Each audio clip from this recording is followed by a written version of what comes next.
reason why getting hydrated is so important is that your body energetically runs on a few different modes of operation.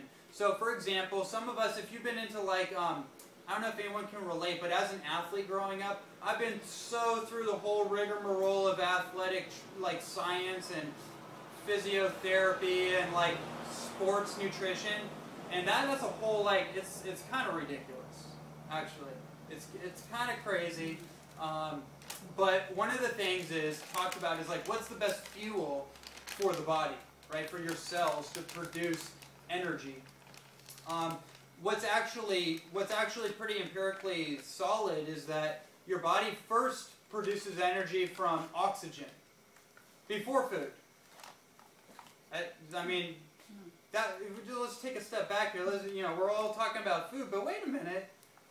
Before we talk about food, what powers this like lighthouse? Well, it's actually oxygen, right? So if you're into yoga, you might notice that they talk about the breath a lot, right? Mm-hmm.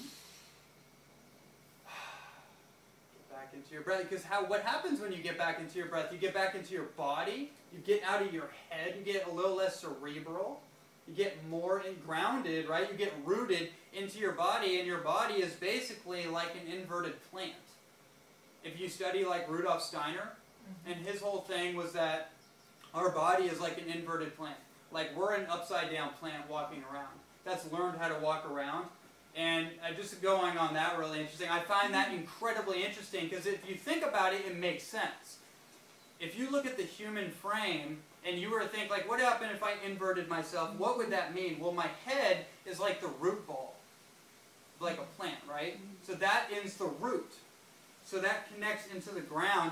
Then my trunk is my neck. Right? Now this is the thing I find interesting about that is that actually your thyroid is planted right in the middle, up down here, behind your Adam's apple, in your trunk.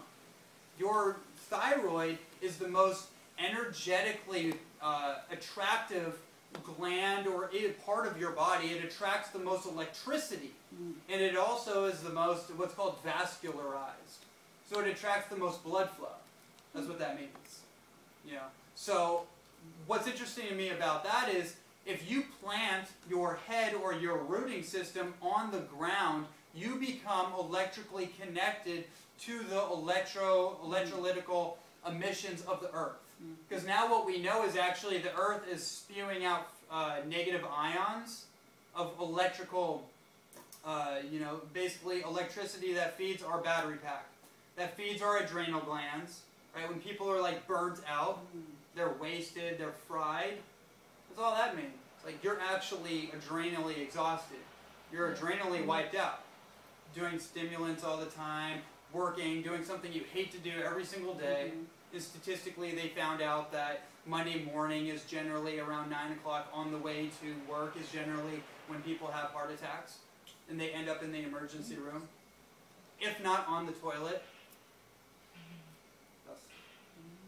Saying, right? So I find that really interesting. That goes back to the whole natural thing, is like getting connected back to the earth, right? And if you put your head on the earth or on the sand, the grass, the dirt, whatever that is, getting connected to the soil, you actually start to increase your electrical power station of your body.